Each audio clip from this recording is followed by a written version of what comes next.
Hello and welcome to Landscapes with Laurel. Today we're going to talk about some really cool ways that you can save a lot of money by preserving the food that you grew in your garden. It's really not that hard and it's pretty simple, and if I can do it, anybody can do it. So let's get started and talk about some ways that we can save, and at the end I've got some extra tips for you to be a little bit more frugal and to save some money while still being able to enjoy the food that you love. Okay, the first thing I want to talk about is a very traditional way of preserving food that your grandmother probably used, and that is canning. It's very simple. It takes a little bit of time, but it's not that complicated. So I have a peach tree, and we love the fresh peaches, but we can't eat all of them. So we preserve them by canning. Tomatoes are another great one to can. They're very simple. Doesn't take a lot. Like I said before, if I can do it, anybody can do it, because I am not that complicated, and I'm a very simple in the way that I do things. So that's one of the first things I wanted to show you, is that just canning food, just simple food. You can do salsa, you can do lots of other things.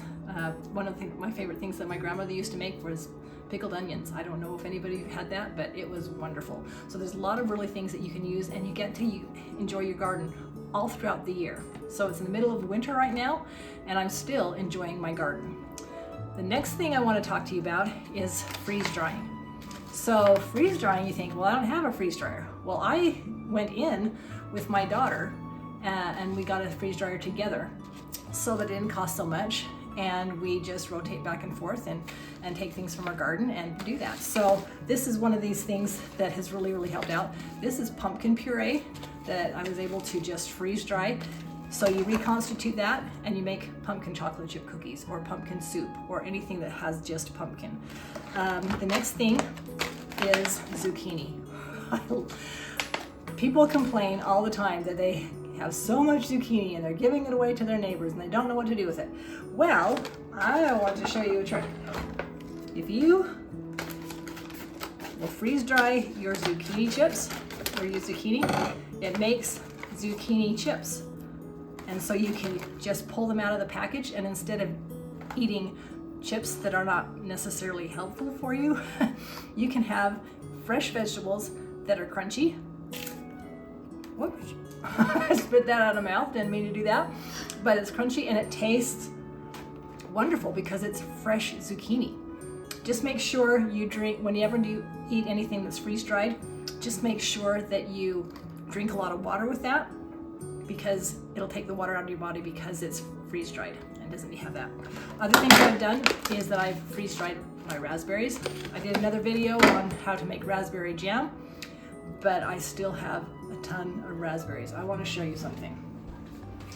So after making raspberry jam, I still have bags and bags full of raspberries that are frozen. So you can take that, put it in your freeze dryer, and then you have raspberries that you can snack on that taste just like fresh picked raspberries. That's one of the beautiful things about freeze drying, is that it keeps the flavor of the food just like it was from the garden. Canning is a little bit different because you cook it, and the cooking process makes it taste a little bit different, but freeze drying tastes just like it did when you picked it. Another thing I want to show you that has really been helpful, especially with a dozen eggs costing $8, and this is the second round of bird flu that has killed off all of the chickens, and eggs are outrageous right now. I have freeze-dried eggs from the chickens that I have, and you can actually reconstitute the freeze-dried eggs. Just add the water. Great for cooking and recipes, but you can also just do scrambled eggs. Add some onions and some peppers and some other things, cheese. You can make omelets. It reconstitutes really well and cooks just like eggs. So if you had just cracked it open. So those are just a few of the things that I have freeze dried that have been really helpful in coming from my garden. All right, so now we're going to talk about other things that I've frozen. So you can see, again, going back to my freezer, I had a lot of tomatoes this year. So I just in my Blendtec put carrots and tomatoes and onions, and we bought some avocados and put the flavoring in and made just the soup base for chicken tortilla soup. So this is a tomato soup base, and you can use it for anything like that, but we just keep it in the freezer, and when we want it, we pull it out. So I have got one that we've thought out, and I'm just going to show you quickly how easy it is to make a nice healthy dinner that doesn't cost a lot of money and is just as convenient as at the grocery store. So come with me over here. Okay, so what I do is I just pour it in here. Whoops, and I just spilled all over. That's okay. Turn it on. And I need to just get something out of the freezer. All I do is I add a bag of frozen vegetables. This is a really great one. It's called Baja roasted corn blend, and so it's got peppers, it's got onions, it's got everything in there, and so I really enjoy doing that. I just add that to the mix.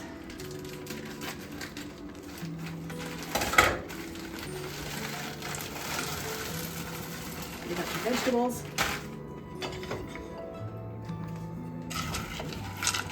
Just stir that up while it's heating. Put as many in there as you want.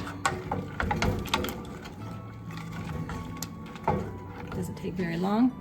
And I bought a Costco chicken the other day, so I just need to put some chicken in there. But this is more chicken than what I need, so I'm going to show you another trick. We're going to make some chicken stock for some chicken noodle soup.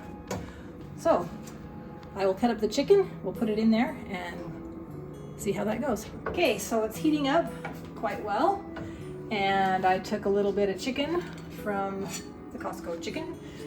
You can use canned chicken if you want to. I've done that before as well in a pinch. And just put that in to your soup mix. Get as much as you want there. And let it heat up. That's all you have to do. And now you have chicken tortilla soup. Very, very simple. And if I had used canned chicken, I would have just plopped it in there, heated it up, and then we'll plate it. So I'm gonna let it heat a little bit more.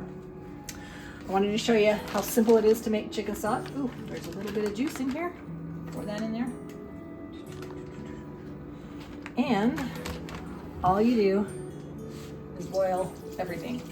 Skin, bones, chicken, just pour it till it's close to the top. That should be plenty. Let's see, let's turn that on. All right, and we are just going to boil some chicken.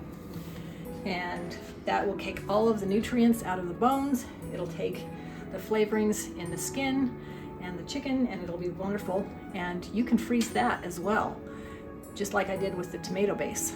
You can freeze your chicken stock so that whenever you want to make anything from chicken stock, like chicken noodle soup, or if you want to make chicken pot pie or anything else you need, I use chicken stock when I make cheese broccoli soup, so it gives a really good extra flavor.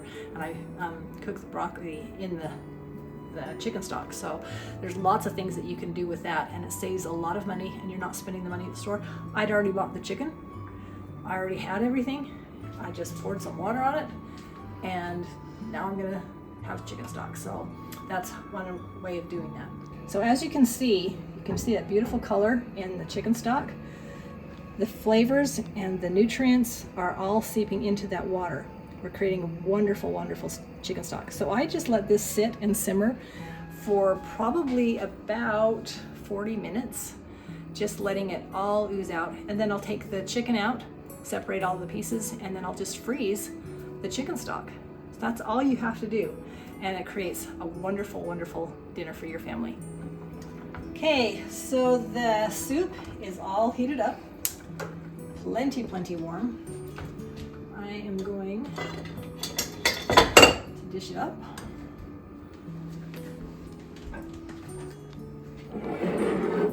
it is beautiful, beautiful soup.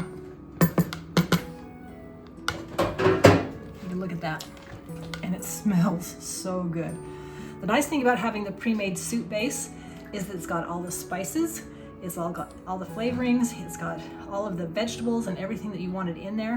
Like I say, this one included the tomatoes, avocados, carrots, onions, peppers, anything else that you would want to add to that to make the soup base, and then we seasoned it with the seasonings to make it taste really good. So we've got that already.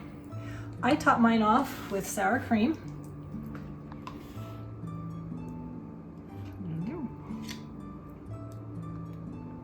Okay, and a little bit of cheese. It's got some grated cheese here. All right, and one extra trick. If you're gonna be frugal, if you're gonna save money, you want it to be good, but I have got some chips that are just the leavings at the end, and I'm just gonna pour those on top. If we're gonna have chicken tortilla soup, we need some tortillas, correct? So just put those on there. Never throw your leavings away. If you've got some chips that you've got from the store, make sure you use it to the end. One thing about being frugal is that you use what you have and you don't let anything go to waste. And so it's really nice to be able to make a soup base that takes care of all the extra little things in your garden that you want to put in there. Being able to cook chicken stock, being able to go to the bulk section and store things in containers that you've already got so you don't have to add to the landfill. There's so many things that are multiply helpful, I guess I should say, in helping with the environment, helping with your budget, and you don't have to suffer. This tastes really, really good. I've got one more tip for you too. I just want to show you something. You may have looked in my freezer and you go, why on earth does she have dishwashing soap in here? Well, I want to show you something. This is just a container. I have got individually wrapped frozen pumpkin chocolate chip cookies. And we can pull these out whenever we want. And we just keep it in this container and it fits. So be creative with the things that you've got.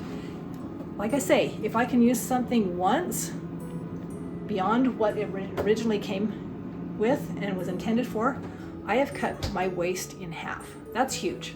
So keep doing that. Thinking about creative ways.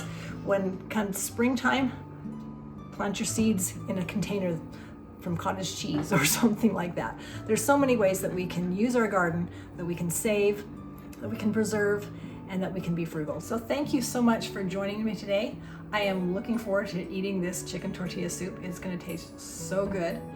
If you have any suggestions on how to either save money, reuse and recycle things, or just how you've enjoyed your garden, please share it in the comments below. We would love to hear about it and learn from each other. I appreciate that so much. So like and subscribe if this is helpful to you, and share it with a friend.